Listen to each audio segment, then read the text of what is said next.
21 de agosto. Mandar primeramente un saludo mientras se conecta nuestra amiga Javiera Carrera, y va a venir también la doctora Evelyn Calderón para participar especialmente en este programa de los factores sociales en relación al sistema de salud pública. Mandar un saludo a todas las personas de la zona central de Chile que estamos siendo objeto de un temporal de bastante lluvia, que es probablemente lo normal en todo caso, pero nos habíamos desacostumbrado a esto por razón de que teníamos, ¿verdad?, el cambio climático, entonces escaseaba mucho el agua, pero ahora sí hay un invierno intenso, hay bastante lluvia en esta zona y nuestra fuerza, nuestro ánimo, un mensaje de alegría para todas las personas que están en este momento padeciendo de alguna forma las consecuencias del agua. Así que un abrazo para todas ellas y ellos que en este momento, en esta zona extensa del centro-sur del país, podrían estar sufriendo consecuencias, ¿ya? Es el primer mensaje. El segundo mensaje, queridas amigas y amigos, es, bueno, invitarles a que ustedes puedan compartir el enlace del programa para que también puedan vernos más personas en vivo y mientras, ¿verdad?, se pueden conectar, pueden opinar también, pueden participar con sus opiniones a través de la plataforma Facebook. Estamos en Facebook de Liberación y, por supuesto, también podemos después subir el enlace a la plataforma de YouTube, el YouTube de Deliberación. De esa forma vamos difundiendo estos contenidos que son contenidos necesarios para todas las personas que quieren interiorizarse un poco más de lo que pasa en el país en distintas áreas. Como les decía, en este momento tenemos el área de la salud que vamos a trabajar. Hemos tenido algunos problemas de conexión con Javiera Carrera, pero ahí se está intentando conectar y vamos a agregar también a la doctora Calderón, que está aquí presente. ¿Cómo está, Evelyn? Muy buenas noches, gusto saludar. Hola, Felipe, buenas noches. Hola.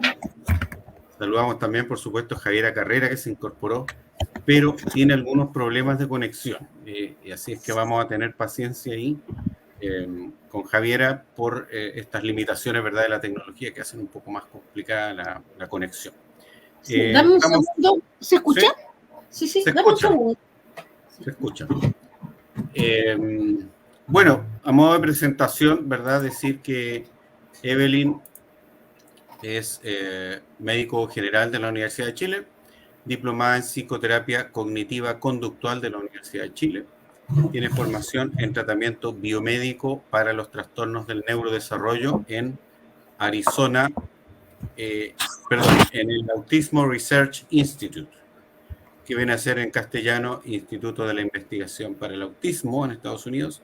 Formación en aromaterapia científica Osmanthus, Chile. Terapeuta floral, Instituto Mount Vernon, Chile. Y también tiene formación en medicina ortomolecular y terapia neural. ¿Sí? ¿Está bien presentada, Evelyn, supongo? Sí. No me faltó nada. Faltaron 10 títulos más. No, pero déjalo ahí, por favor, déjalo ahí nomás. Dejémoslo ahí. Sí.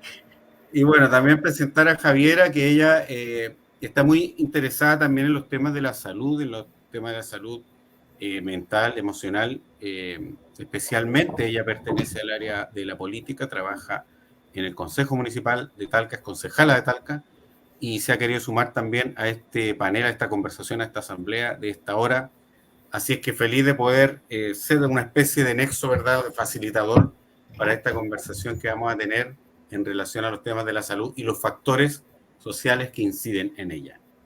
Así es que muy contento de poder dar paso a esta conversación. Si gustan, se presentan ustedes mismas. Un saludo, no sé, Evelyn, luego Javiera, antes de comenzar la conversación.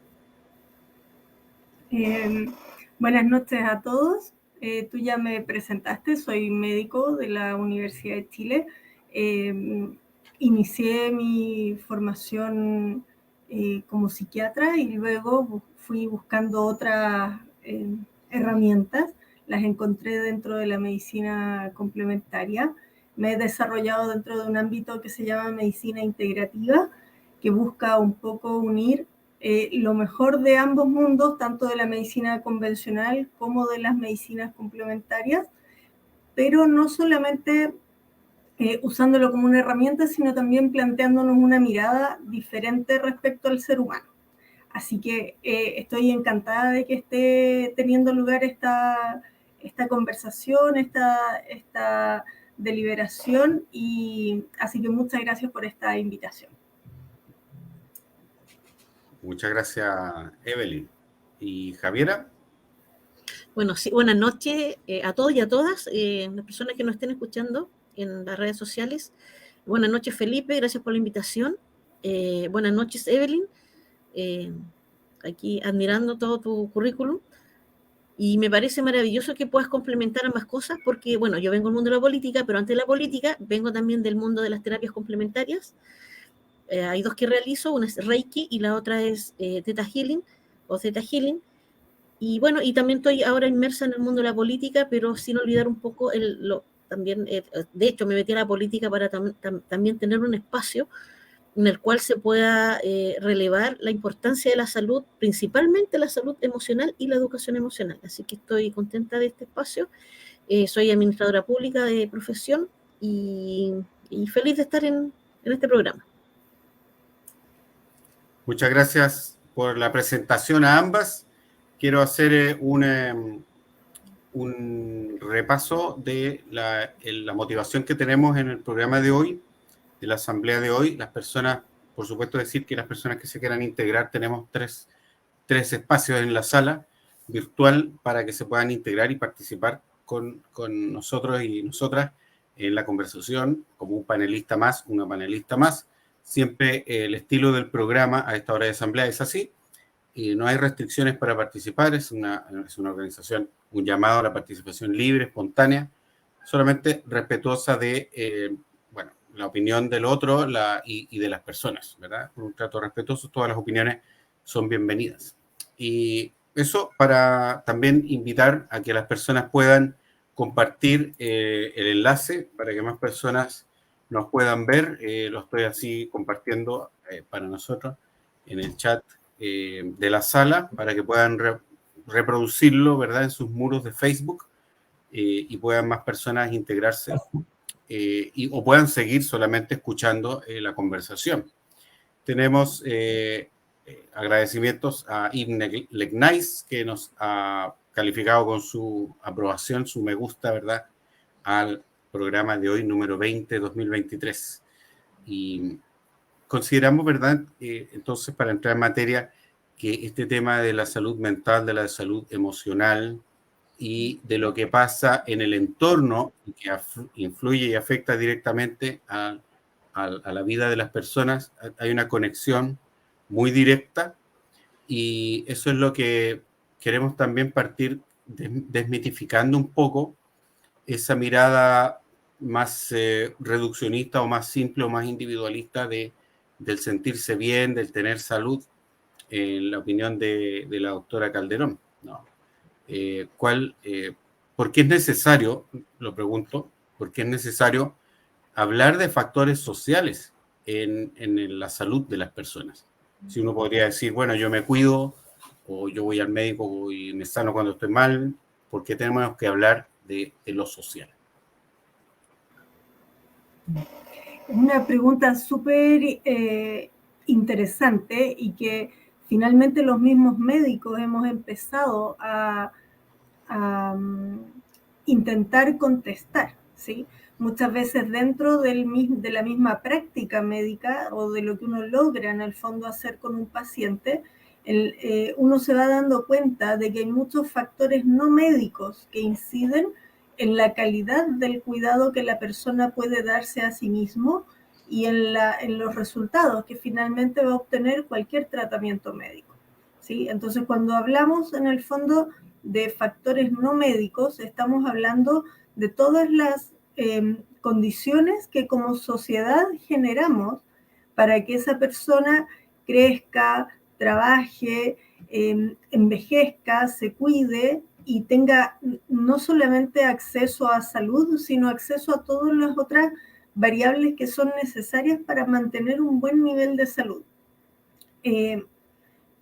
condiciones de empleo, por ejemplo, condiciones de vivienda, nivel de aislamiento social o de redes sociales que esta persona pueda establecer, son todos factores que van a influir directamente tanto en la prevención de enfermedades como en la resolución que podamos dar a esas enfermedades.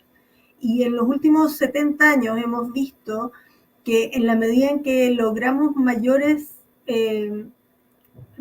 longevidad en la población, esos factores van pesando cada vez más. Y hemos vuelto entonces la mirada a ver cómo los pactos sociales que vamos armando como países van influyendo en el fondo sobre la efectividad de lo que hacemos los médicos adentro de la consulta. Eso yo te diría que es un poco como la visión que se ha ido desarrollando en estos años. Javiera, no sé si tú quieres preguntar algo sobre lo mismo a Evelyn. ¿Alguna duda, inquietud? No, preguntar no. No sé si cómo va a ser la dinámica, si respondo preguntas, pero por el momento no tengo ninguna inquietud. Me imagino que más adelante se me puede generar alguna inquietud y alguna pregunta. Correcto, sí, de manera espontánea las acotaciones que vayan surgiendo, por favor. El hilo conductor, ¿verdad? Son los factores sociales en relación a la salud pública que lo lleva Evelyn y que trataremos de ir convergiendo, ¿verdad?, hacia otros temas que también nos interesan, en este caso, desde la concejalía de Javiera, en relación a cómo se puede, ¿verdad?, lograr complementar la medicina oficial alópata con otros elementos que tengan que ver con complementar el bienestar de las personas, ya sea, sobre todo yo creo, de manera preventiva. ¿Cuál sería la diferencia, Evelyn, en actuar, digamos, como se llama, reactivamente cuando uno se enferma, a el trabajo preventivo de la salud? ¿Y cómo crees tú que está la política pública en Chile? ¿Dónde tiene puesto el acento? Ya, esa también es una pregunta muy interesante, a pesar de que como política sanitaria, digamos, está declarado que un punto focal importante es la prevención de enfermedades. Hoy por hoy nos encontramos con que una parte enorme del gasto en salud tiene que ver principalmente con lo curativo, y solamente con lo curativo que se lleva a cabo en la red sanitaria, ¿sí? Hemos llegado a desarrollar una visión, o durante muchos años, digamos, estuvo establecida en la medicina una visión muy dual, en la cual tú te enfermabas por algún factor, una bacteria, por ejemplo, y había que combatir la bacteria y eso te llevaba a la salud nuevamente. Y entonces todos los esfuerzos estaban hechos en combatir un factor que unilateralmente te generaba una enfermedad. Y en la medida también en que hemos ido entendiendo mejor cómo funciona el cuerpo humano, hemos ido introduciendo también otros factores. Y dentro de eso, el mismo equipo de salud o las mismas redes de salud hemos reconocido que no solamente nos tenemos que preocupar de las bacterias que hay en el medio ambiente, sino que también tenemos que preocuparnos de otros factores que son mucho más complejos, son mucho menos unidireccionales, que tienen que ver por ejemplo, con la alimentación de las personas, con su salud mental, con su nivel de participación social, como también un factor relevante dentro de lo que es la salud mental. Y nos hemos dado cuenta, por ejemplo, que las condiciones laborales son un factor súper importante dentro de la mantención de la salud. Sin embargo, este conocimiento teórico o este consenso, digamos, conceptual que tenemos respecto a que es importante abordar todos los aspectos del ser humano para considerarlos sanos, no se han visto traducidos en que una parte importante del gasto, digamos, en salud ocurra en el prevenir enfermedades. Y todavía nos pasa que gran parte en el fondo del gasto en salud o del gasto sanitario, que en el fondo nos dice a dónde hemos puesto más importancia, ¿sí? En ese sentido, el saber a dónde está el gasto en salud nos indica cuál es el norte del sistema sanitario. Y hoy en día tenemos el problema de que está puesto fundamentalmente en lo curativo, y en lo curativo además con un enfoque también un poco reduccionista, en que se considera que lo único curativo es el fármaco, ¿sí? Entonces, por ejemplo, tenemos dentro de la red una alta carga de recursos destinados, por ejemplo, al manejo de la hipertensión arterial, y gran parte de las intervenciones tienen que ver con darle a los pacientes hipertensos el medicamento que corresponde, que es una intervención muy importante, pero que no está orientado a que la gente no llegue a ser hipertensa, ¿sí? No está orientado a que la persona revierta los factores ambientales que exacerban la hipertensión, que aumentan la hipertensión. Entonces, estamos atacando una parte muy importante del problema cuando le damos su fármaco, una parte que es muy necesaria, que las personas deben llevar responsablemente, y en eso el sistema sanitario es muy destacable. No, tenemos nosotros un sistema de atención primaria en salud que con un tremendo esfuerzo de su personal y con un compromiso muy grande logra tener niveles de adherencia y niveles de cumplimiento de los tratamientos muy grandes. Pero dentro de la misma red de salud, por ejemplo, los recursos que están destinados a que las personas, por ejemplo, bajen de peso o manejen el sedentarismo o dejen de fumar, son muy limitados y se ven como secundarios. Entonces, hoy en día no estamos realmente invirtiendo una cantidad importante de recursos en que la gente no llegue a ser hipertensa. Estamos orientándonos, sí, a detectarlo precozmente, con exámenes que nos ayudan a saber apenas la hipertensión empieza. Y a eso le llamamos un examen preventivo, pero es un concepto que está errado, porque en el fondo lo que estamos haciendo es un diagnóstico precoz.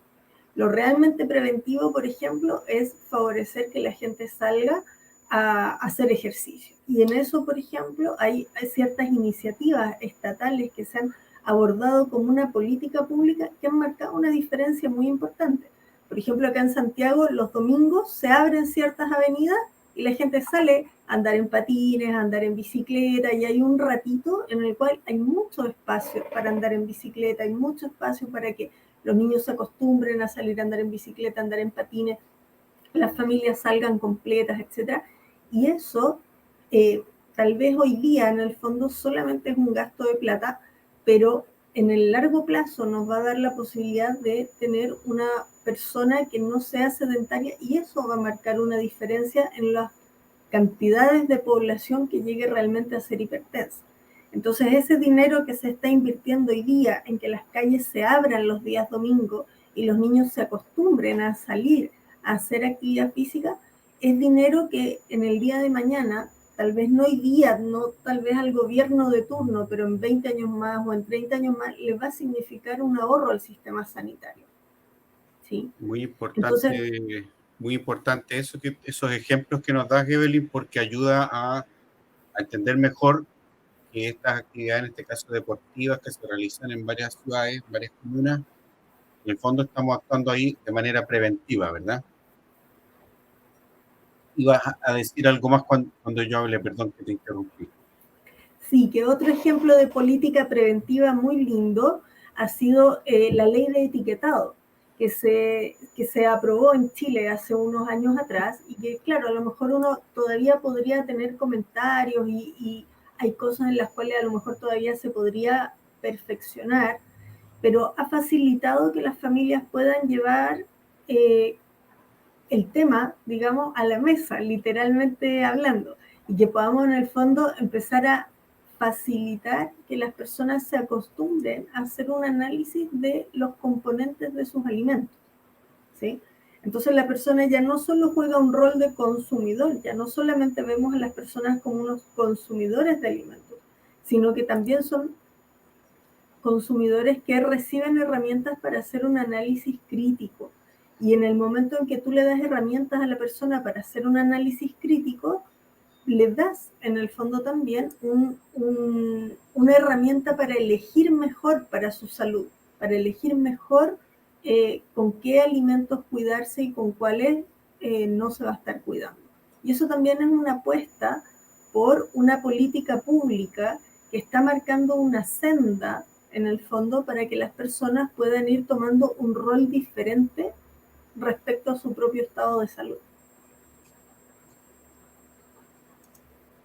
Ahora, respecto de eso, hay situaciones en que, claro, lo que no es prevenir, sino que actuar sobre el síntoma directo ya cuando una enfermedad está desatada. Por ejemplo, la persona ya es hipertensa, que es lo que ocurre en muchos lados. Me imagino que en tu caso, Javiera, como concejala, has tenido ocasión de conversar con las personas de la Dirección Comunal de Salud, ya sea directivos, trabajadores, trabajadoras, sindicatos, por ejemplo, usuarios, en el sentido de cuál viene a ser la repercusión más humana o social en el caso de que justamente eh, la enfermedad ya está desatada, la persona está de mal ánimo, y eso genera su roce con las personas, con los funcionarios y funcionarias.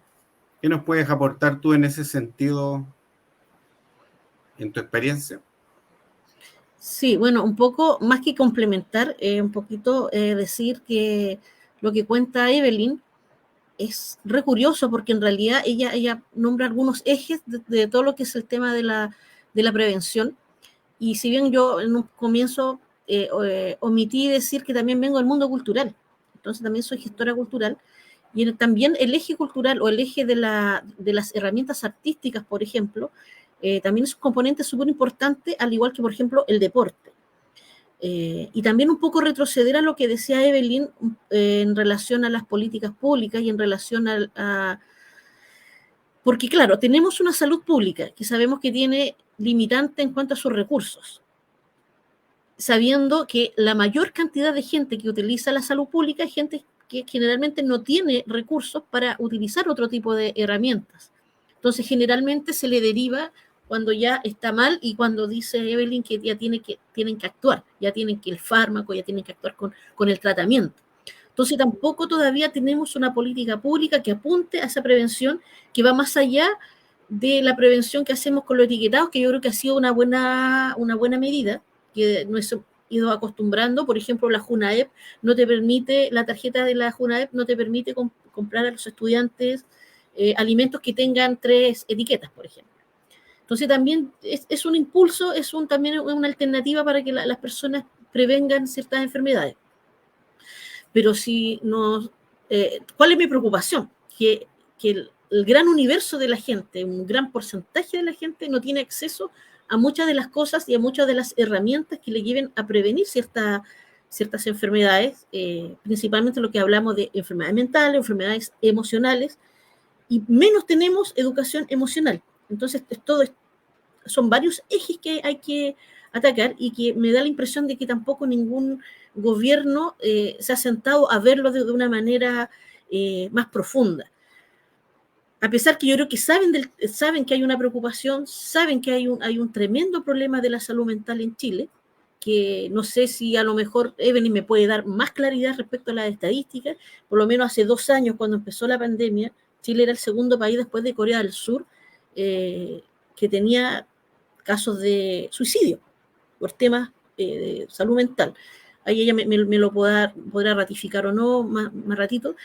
Entonces, ese es un tema que nosotros hemos venido trabajando desde la concejalía, lo que es principalmente el estado emocional de las personas y especialmente de los niños y adolescentes, niñas y niños y adolescentes, que para mí por lo menos es un tema crucial, porque van a ser los adultos del mañana, van a ser los adultos que van a tener esta entrevista en 10 años más o 5 años más. Son los adultos que van a establecer las políticas públicas en 5 o 10 años más. Son los adultos que van a conducir, son los que van a manejar por la calle, son los adultos que van a conducir un programa de televisión, son los periodistas del mañana. Entonces, tenemos que enfrentar y abordar esa realidad que hay con los niños y adolescentes en estos momentos, sabiendo que hay una gran cantidad de adultos que también está agobiado y agobiada en temas emocionales, mentales o como le queramos llamar. Y creo que desde esa perspectiva, a pesar de que pudieran haber también incluso iniciativas deportivas, iniciativas culturales y iniciativas artísticas, por ejemplo, siempre hay como una falta interna, como que pudiéramos decir, si en otros países tenemos también mucha cultura o mucho deporte, también tienen problemas de salud mental o salud emocional. También si salieron enojados de la casa, se van a enfrentar en una discusión en el supermercado, en la calle.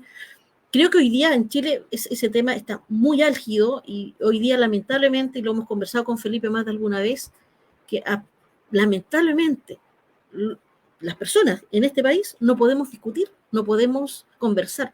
Todo se transforma en una pelea, todo se transforma en algo súper ácido cuando conversamos. Entonces yo creo que se requiere hacer un trabajo muy de base en relación a la salud mental y emocional, y es lo que estamos tratando, por lo menos desde la Concejalía Catalca, de establecer esas directrices sin tampoco tener la panacea o tener el último descubrimiento respecto a eso.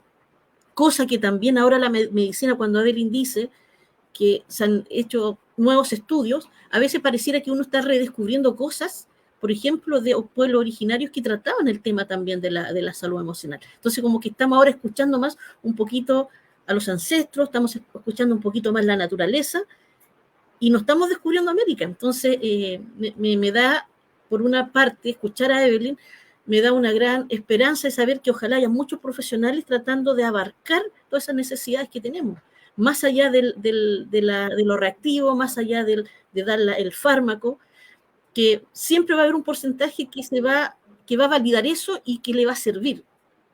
Eso es así. Van a haber pacientes que le va a servir el fármaco indicado. El problema es que le estamos dando fármaco a pacientes que realmente no lo necesitan. Y eso es una realidad.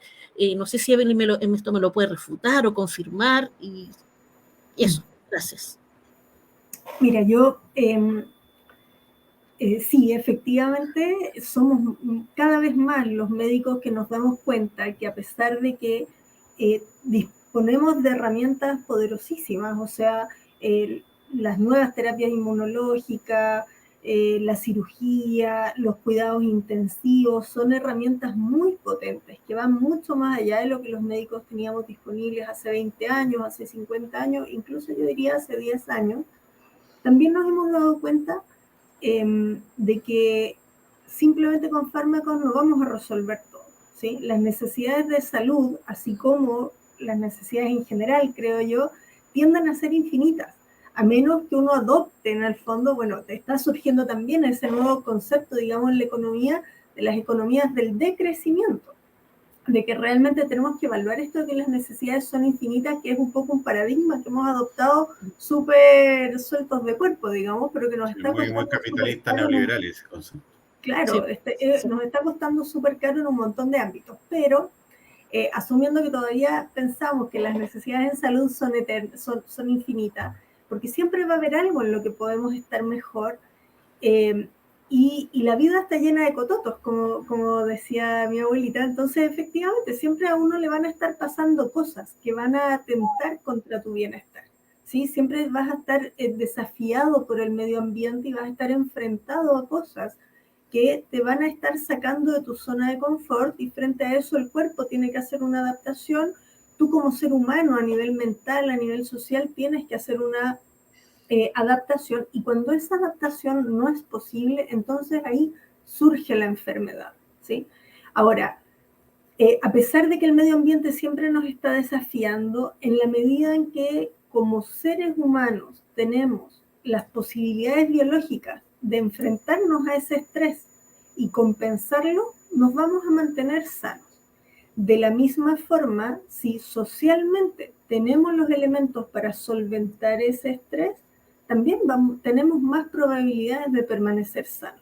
Entonces, por ejemplo, Javiera mencionaba el tema de la pandemia, y claro, todos reconocemos, digamos, que la pandemia afectó mucho a niños y adolescentes, y yo creo que un factor agravante muy importante fue que esos pobres niños y adolescentes no solo estuvieron encerrados, sino que además estuvieron encerrados con adultos muy estresados, con adultos con un alto nivel de incerteza laboral, con un alto nivel de desgaste económico, con un alto nivel de endeudamiento en muchos casos, y obviamente que en esas circunstancias el enfrentarse además al miedo, o en el fondo como a este nivel de alerta que nos demandaba el mismo estado de pandemia, o que nos generaba en el fondo las noticias que se compartían diariamente, etcétera, los duelos que fueron muchos en esos años, la misma alteración de la rutina, todos eran factores estresantes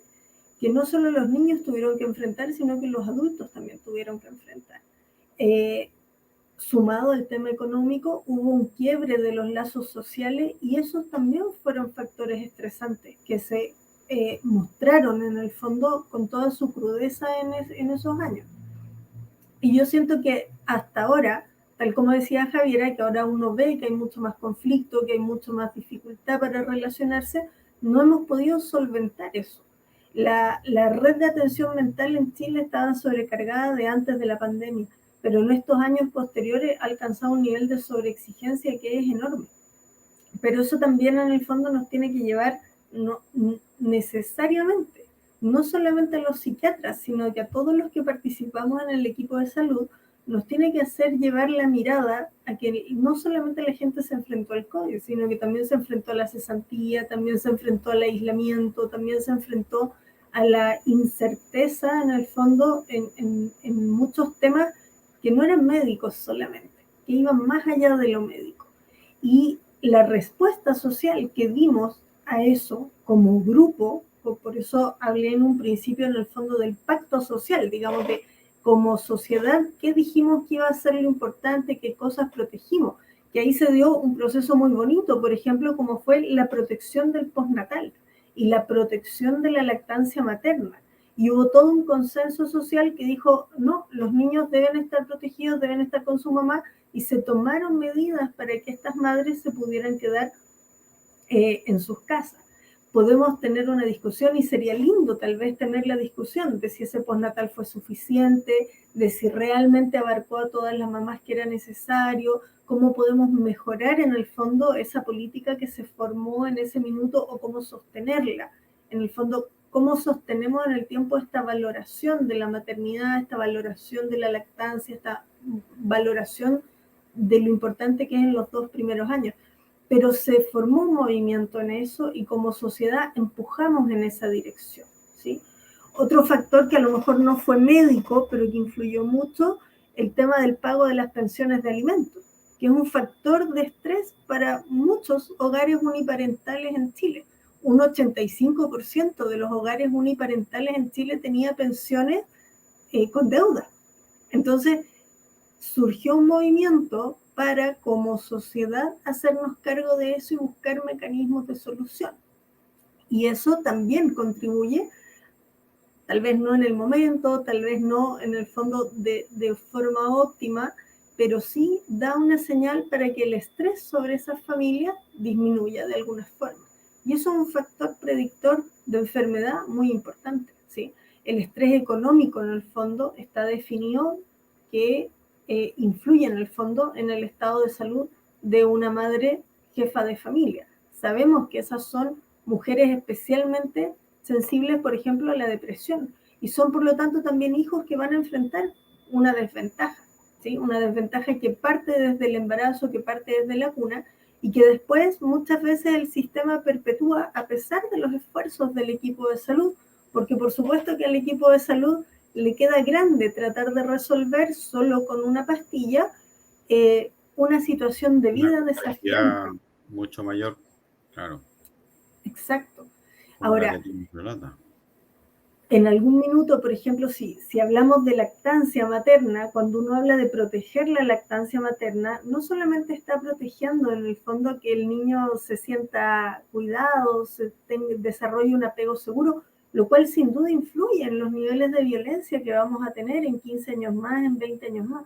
También estamos hablando de un niño que sabemos que de tener lactancia materna prolongada va a tener un desarrollo neurológico mejor, va a tener mucha mejor proyección escolar y por lo tanto va a tener un capital cognitivo futuro mucho mejor. Entonces, cuando estamos sosteniendo la lactancia, también estamos apostando por un ciudadano más inteligente, más adelante, con más capacidad de desarrollarse profesionalmente y, por lo tanto, más desarrollo humano en el país. ¿Sí?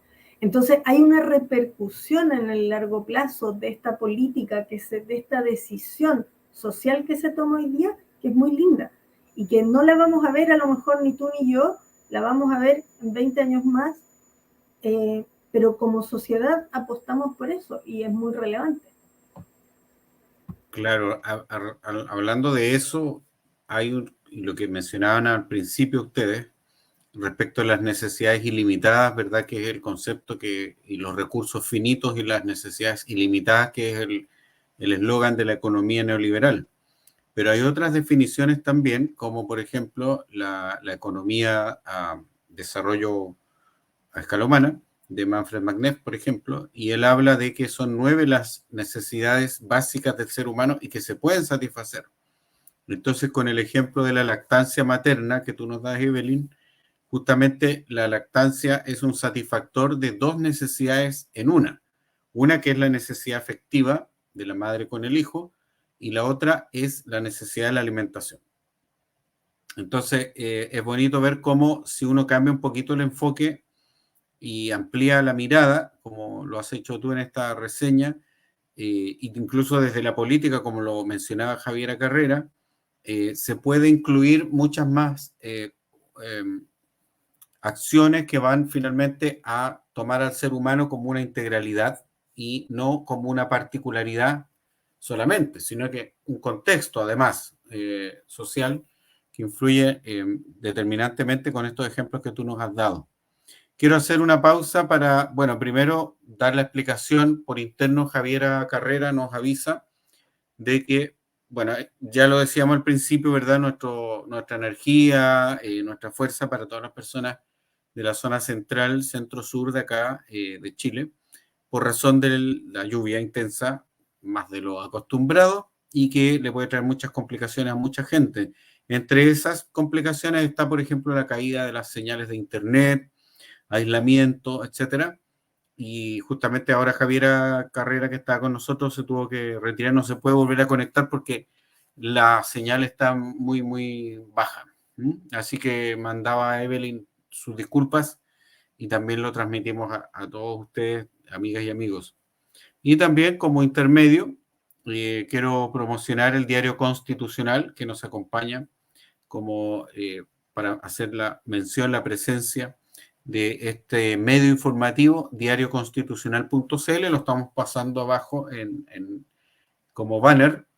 Puede usted consultar el diarioconstitucional.cl, noticias, ¿verdad? Cobertura muy completa de noticias. Tienen ellas una página muy ordenada de ítems de noticias, actos administrativos, por ejemplo, actualidad legislativa, asuntos de interés público, Comisión para el Mercado Financiero, Consejo para la Transparencia, Contraloría General de la República, etcétera, etcétera.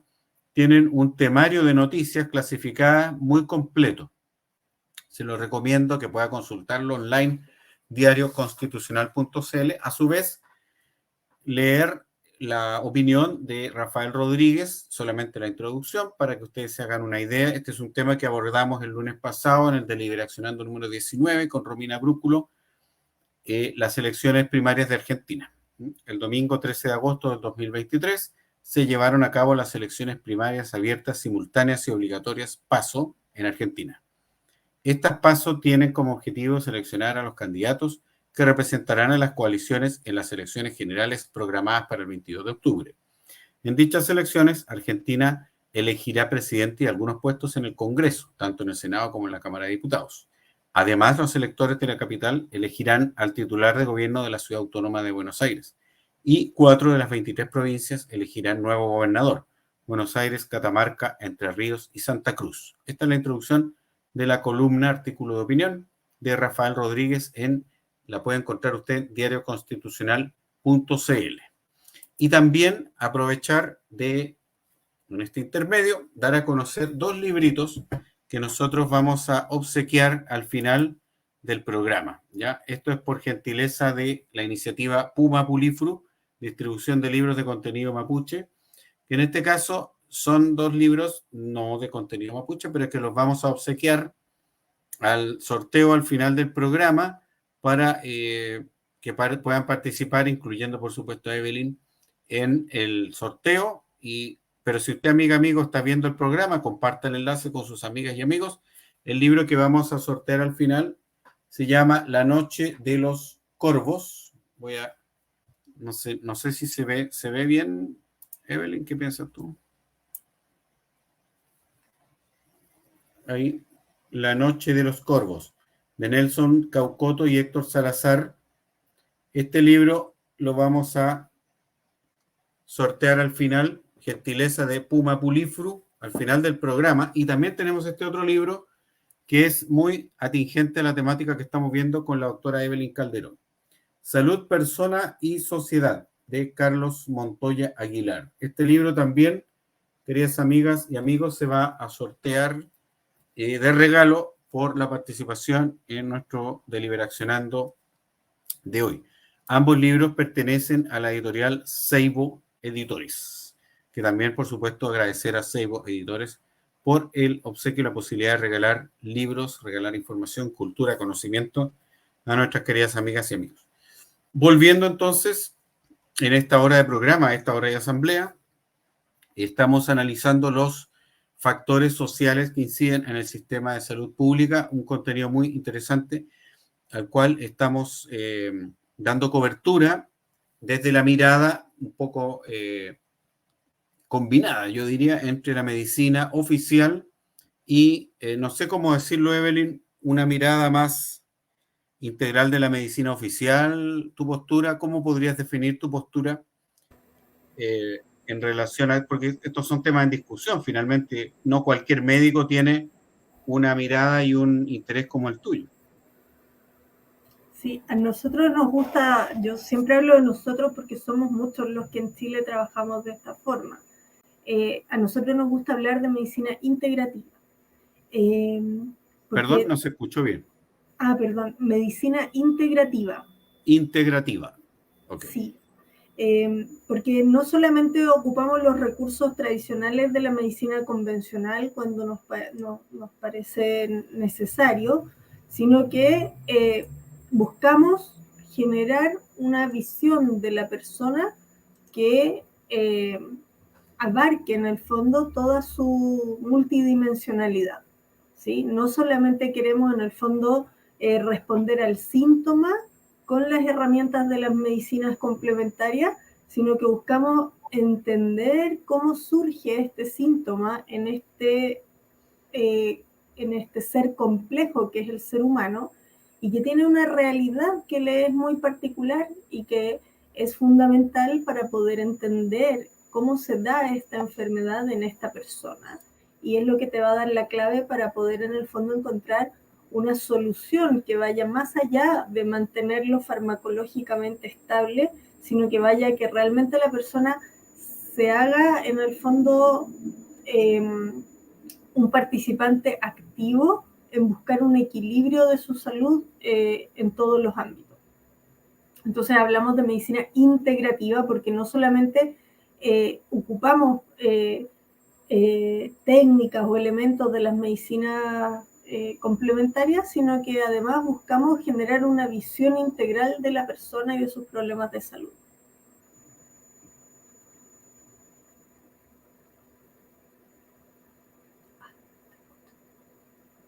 No te escuchas.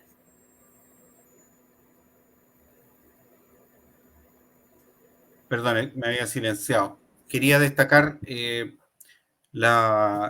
al medio El Maule Te Informa, que nos ha compartido el programa también en esta ocasión para llegar a todo el Maule y muchas otras zonas de Chile que nos escuchen y que siguen a esta página de Facebook, a quien agradecemos mucho el compartir el enlace para que más personas puedan ver el programa. El Maule Te Informa. Muchas gracias, queridos amigos.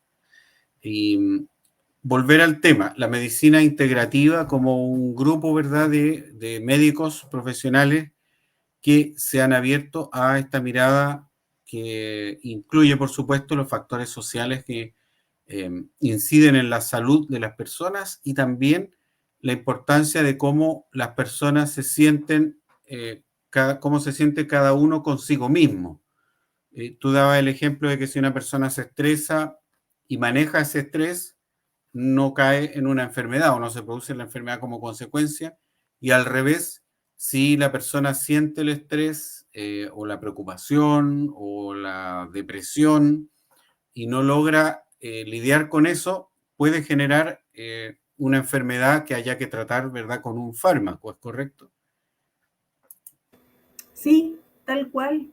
Y, y, por ejemplo, tú puedes tener una persona hipertensa y esa persona, o puedes tener dos personas que tengan la misma enfermedad, la misma hipertensión, pero si una de ellas está sometida, por ejemplo, si una de ellas está sometida a incertezas laborales, ¿sí? O una inestabilidad laboral, va a tener mucha más probabilidad de estar crónicamente estresado que una persona que tenga un respaldo en el fondo de una continuidad laboral. ¿Sí? El nivel de alerta y el nivel de estrés que desarrollan esas dos personas es muy distinto y va a estar muy condicionado en el fondo por las medidas que tomemos como sociedad para resolver, por ejemplo, el tema de la precariedad laboral. ¿Sí? El monto de dinero disponible que esa persona tenga para resolver sus necesidades va a influir directamente, por ejemplo, en el tipo de alimentos que pueda comprar. ¿Sí? Y si tiene un sueldo que le alcanza para lo mínimo, tenemos muchas posibilidades de que consuma mucho más, por ejemplo, pan y bebida que carne y legumbres. Eso está estudiado, ¿sí? Entonces, la dieta que esa persona va a poder seguir no dice tanto relación con su diagnóstico de base o con que entienda lo que debe comer para compensar su diagnóstico, sino que tiene directa relación con los recursos que tenga disponibles, ¿sí? Y en eso, el valor que como sociedad le damos al trabajo, que está que está en el fondo definido, por ejemplo, en cómo definimos el sueldo mínimo, le va a dar en el fondo a la persona libertad o no para cubrir no solo sus necesidades básicas, sino para poder suplirlas con desahogo, que es muy distinto que cubrir tus necesidades básicas. Claro. Por ejemplo, cuando empezamos a legislar las jornadas de trabajo, la gente pasó de tener jornadas de trabajo de 14 horas, que era lo habitual a principios del ciclo pasado, a tener una jornada de 44 horas semanales. Y eso fue una conquista social.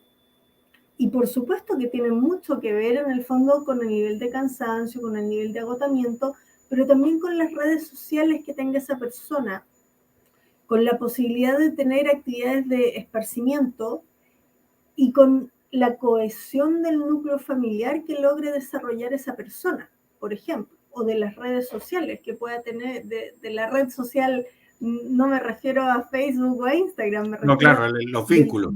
Exacto, del vínculo social que tenga esa persona. Y cuando ahora hablamos de cambiar la jornada a 40 horas, también estamos hablando de liberar tiempo para que tengamos una vida que se trate de algo más que ir a trabajar e irnos a dormir a la casa para volver a trabajar al día siguiente.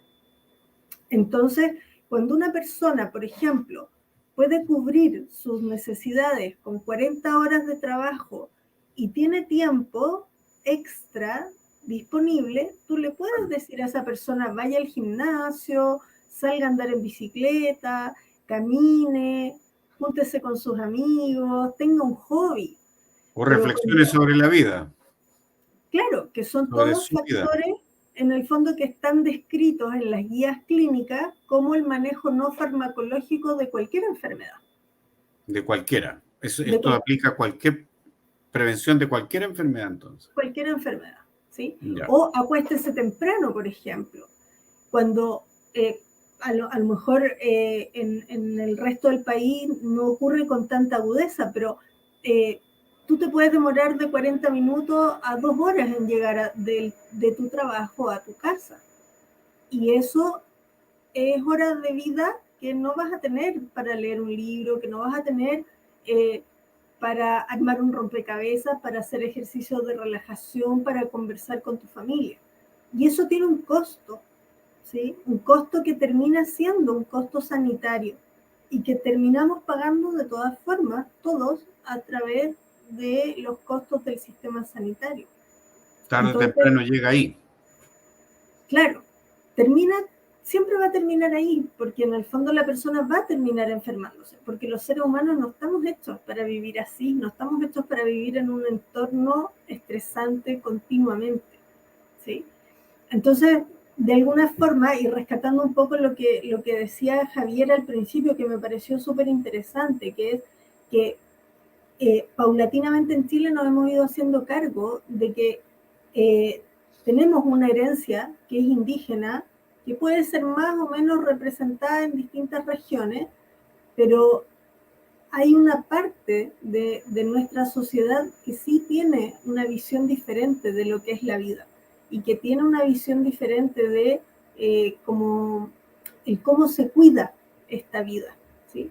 Y desarrollan en el fondo un concepto que es diferente, que no tiene que ver con la exigencia continua, sino que tiene que ver con el vivir bien, que es un concepto que en salud se está empezando a desarrollar y que en el fondo nosotros lo llamamos, en el fondo, el cuidado integral de la persona, no solamente en lo medicamentoso, sino en estos otros elementos también. Importante asimilar eso, que en el lenguaje médico se hable de cuidado integral y que eso se asimila, ¿verdad?, al conocimiento ancestral del vivir bien, el Kumemogen en Mapudungun o el Suma Causai en quechua, si no me equivoco, y es una sabiduría ancestral que tú has reflejado muy bien en lo que es la medicina integrativa a nivel de la medicina oficial, del conocimiento académico oficial. Me parece muy, muy potente eso. Claro, nosotros de alguna forma, Javiera también lo decía, porque finalmente los médicos hoy en día no estamos descubriendo nada nuevo, ¿sí? O sea, estamos descubriendo un poco el agua tibia, porque es algo que otros pueblos han enunciado de forma muy clara mucho antes que nosotros, ¿sí? Nosotros tal vez veníamos un poco de un concepto mucho más mecánico de lo que era el hombre, y era un poco como que necesitábamos alimentarnos y cubrirnos y con eso estábamos cubiertos. Pero tú también lo mencionabas, cuando entendemos las necesidades del hombre no solamente desde cubrir lo material, sino también, por ejemplo, la sensación, la necesidad de pertenencia, de sentir que pertenecemos a un núcleo social y que ese núcleo social también se preocupa de nosotros. No solamente estamos ahí para contribuir, sino que también estamos para recibir cuando estamos en un momento de vulnerabilidad. Es muy importante, ¿sí? Y claro, a lo mejor no todos en este momento en el país lo enunciamos así, o hay gente que lo matiza de otra forma, y hay gente que probablemente lo cuestiona derechamente, digamos. No sé, recogiendo un poco lo que pasa en Argentina, por ejemplo, pero de alguna forma el debate se está instalando y yo creo que eso es muy valioso, en la medida en que empezamos a darnos cuenta que estar sanos no depende solamente de gastar más en medicamentos, se instala un debate muy importante de qué es lo que necesitamos como ser humano otorgarnos a nosotros mismos y qué consideración vamos a tener con lo que nuestro cuerpo realmente necesita. Entonces ahí creo yo que se da un ámbito, un cambio en el fondo de foco muy importante, porque ya no ponemos en el fondo el foco en que el ser humano produzca o que el ser humano en el fondo pueda cumplir un rol en la sociedad, sino que ponemos al ser humano como un valor en sí mismo, que el ser humano esté bien, esté sano y pueda disfrutar su vida y que todo lo demás se acomode para que eso llegue a ocurrir. Entonces, cuando la sociedad, creo yo que es un signo de madurez el que como sociedad podamos plantearnos esa pregunta. ¿Qué vamos a hacer para que todos podamos vivir lo más sanos posible? Son preguntas interesantes. Esa es la pregunta del millón, por lo menos. Sí. ¿Tú crees, Evelyn, que, por ejemplo, si nosotros quisiéramos avanzar hacia eso, pensáramos en los CEFAM, en alguna parte de Chile, o como una política pública en todos los CEFAM, sé que hay iniciativas, sé que, por ejemplo, para nuestras amigas y amigos, a lo mejor no lo conocen porque es una iniciativa piloto muy incipiente de este gobierno, que son dos domos, donde se hacen trabajos con medicina complementaria y que están ubicados en Pirque, ¿no? La comuna de la región metropolitana. Y que eso está en plan piloto, por ejemplo, es una iniciativa. He sabido también de que en algunos CEFAM también se están incorporando terapias alternativas, pero más específicamente de lo que tú estás hablando, de un abordaje integral de la medicina. ¿Crees tú que hay algún ejemplo a seguir dentro del ámbito público? ¿Algún CEFAM en especial que haya tenido una experiencia positiva en eso o que se esté haciendo en este momento este abordaje? Hospital, Son muchos, un son, ejemplo mu- que tú sepas. son muchos los CEFAM en donde se están ocupando técnicas de medicinas complementarias como un apoyo para poder resolver en el fondo necesidades que son acuciantes. Entonces, por ejemplo, tenemos varios consultorios en Santiago, en donde, y en distintas partes del país, no solo en Santiago, en donde, por ejemplo, se ocupa acupuntura o se ocupa terapia neural como herramientas para el manejo del dolor crónico, o se ocupa terapia floral como apoyo a los programas de salud mental, o como apoyo a estos mismos programas de cuidados paliativos, de manejo del dolor crónico. Y en todos se ha visto una mejoría interesante, muy interesante, de los marcadores de salud. Se ha visto también, por ejemplo, apoyo en la polifarmacia, en cuando las personas tienen dolores que recurren o tienen en el fondo muchos motivos de consulta que tienen que ver con que su estado general está deteriorado. Y ahí hay muchas herramientas que han logrado como mostrar su utilidad y que son reconocidas actualmente por el ministerio, partiendo con la herbolaria mapuche, que hace muchos años que existe en el fondo una farmacopea de herbolaria definida por el ministerio y que está disponible para la gente que vive en las zonas con alta población mapuche. La misma participación de las machis en los consultorios y a disponibilidad en los hospitales para la gente que pertenece a la etnia mapuche. Y hemos visto en el fondo que invariablemente el echar mano a estos recursos redunda en una mejor calidad de vida para la población, redunda en que realmente resolvamos problemas que previamente no se estaban resolviendo. Sin embargo, creo que nos falta implementar, y aquí no estoy segura de que sea en salud en donde se debe implementar, creo que lo que nos falta es articular ciertas políticas que nos permiten abordar estos otros factores que no se van a resolver en un consultorio. Creo que sería interesante, por ejemplo, escuchar a las asistentes sociales de los consultorios. Creo que tienen mucho que decir en términos de cuánto de la carga sanitaria es realmente sanitaria, ¿sí? Porque cuando tú tienes un paciente con un insomnio, por ejemplo, que se cronifica porque el paciente tiene una precariedad laboral, el paciente no tiene un problema, no está enfermo, tiene una reacción normal a una circunstancia que es anormal. No estamos hechos para vivir bajo precariedad de ningún tipo, menos laboral. Esa persona está viviendo bajo una amenaza muy concreta. Entonces es normal, fisiológicamente hablando, que desarrolle insomnio, ¿sí? Y podemos ocupar estas distintas herramientas, darle acupuntura, darle terapia floral, va a andar mejor indudablemente. Pero el foco de su problema no es médico. El foco de su problema tiene que ver con un tema social, ¿sí? Claro. Tiene que ver a lo mejor con, no sé, tenemos que discutir el código del trabajo a lo mejor, o tenemos que discutir los subsidios de cesantía, o tenemos que discutir a qué edad se jubila la gente en Chile. No lo sé. Eso yo creo que es algo que como médico nos rebasa. Los médicos solo podemos decir, ojo, nos estamos enfermando por cosas que son manejables, pero son manejables en otro ámbito. ¿Sí? Claro, en el ámbito de la política, de la economía. Y que tiene que ver netamente con lo que como sociedad elegimos privilegiar. Y como sociedad elegimos en el fondo en dónde actuar y qué en el fondo, qué vacas sagradas van a ser tocables y qué vacas sagradas no van a ser tocables en los cambios que tenemos que hacer para resolver estas situaciones. Yo partí, por ejemplo, trabajando en Cerro Navia, una comuna que recuerdo con mucho cariño. Y ahí nos pasaba que teníamos, por ejemplo, jefas de hogar que nunca habían ido a un concierto, que nunca habían ido a un cine, que nunca habían ido a un teatro. Gente que vivía relativamente, o sea, a 40 minutos del centro de Santiago.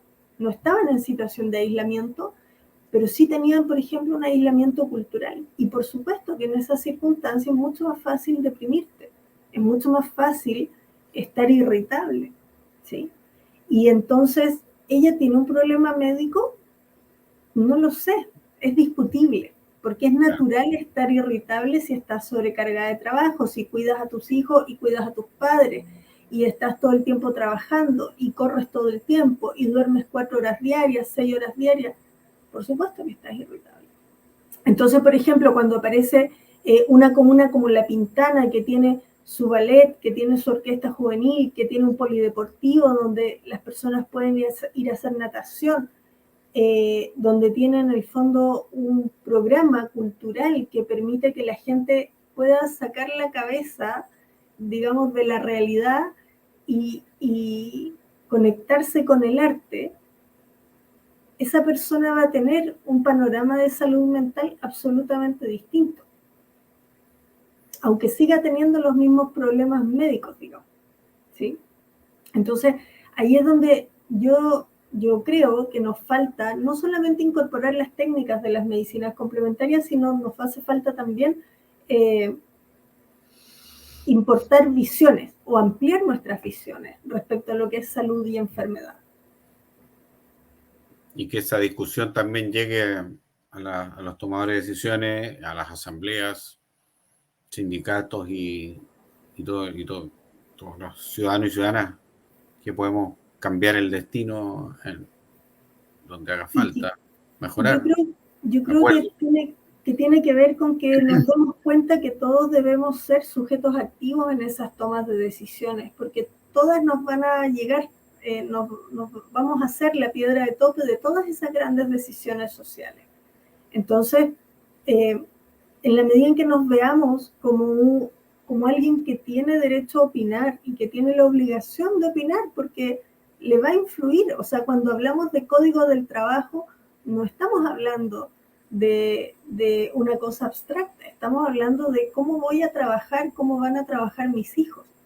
Y eso es algo en lo que yo tengo que tener una injerencia. Creo que ahí hace falta un cambio de mentalidad que va un poco más allá de lo médico propiamente tal.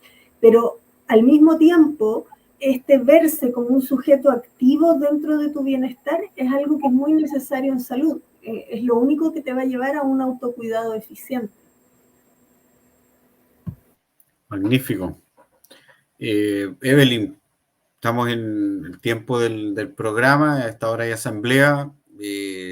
Quiero agradecerte, Evelyn Calderón Jadrosich, doctora y que trabaja en los temas de salud desde el enfoque integrativo, con miras a un equilibrio, ¿verdad?, personal con uno mismo, que complemento también con lo que hemos hablado en el primer bloque con la concejala Javiera Carrera, en su afán de proponer, ¿verdad?, para la política pública local, en este caso de Talca, un centro de acogida, de contención emocional, educación emocional, público, gratuito, como elementos que son urgentes de poder difundir, que más gente los conozca, que más gente se integre a la discusión, a la conversación, en todas las áreas, para poder avanzar con esto, ¿no? Sabemos que es urgente, sabemos que hay tasas de suicidio alarmantes, gente que está pasándolo muy mal y que tiene que ver con factores externos, como lo hemos dejado súper claro acá con la opinión de Evelyn, pero también tiene que ver con estados anímicos que se podrían trabajar también desde uno mismo, con ayuda, con acogida, con cariño. Y nos preocupa el tema, dándole una vuelta más generalizable en todo nivel, y creemos creo que con este aporte de esta conversación de hoy, el programa de hoy, hemos podido aportar un poquito. No muere acá el tema, por supuesto, sino que sigue, esto tiene que estar abierto para la consideración, repito, de muchas personas, que hace falta realmente avanzar, trabajar en estas materias y ver las cosas de manera más integral y procurar un buen vivir para todas y todos, sin excepciones, ¿no? Así es que tus últimas palabras, Evelyn, si quieres despedirte, reflexiones. Desde ya te garantizo que este librito es para ti. Salud, persona y sociedad, de Carlos Montoya, como agradecimiento por participar acá en el programa. Bueno, eso, gracias a ti por esta instancia, a Javiera también por su participación en un momento en que me imagino que deben estar full de trabajo. Creo que es un tema fundamental, es una de las cosas más importantes. Bueno, los médicos siempre pensamos que nuestros temas son los más importantes, pero creo que el cómo abordamos en el fondo como sociedad las condiciones en las que vivimos y cómo entendemos que su significancia va mucho más allá, digamos, de lo teórico, sino que nos impacta directamente en el día a día, es un tema muy bonito de poner en el tapete. Así que muchas gracias por esta invitación y sí, tal como dices tú, es un tema que da para muchas conversaciones, así que espero que tengamos muchas otras oportunidades de conversar al respecto. Muchas gracias por la invitación. Así es nuestra voluntad. Muchas gracias a ti, Evelyn. Agradecer también a Gabriel Jaramillo, Alicia Paz e Ibn Legnais por sus calificaciones positivas del programa.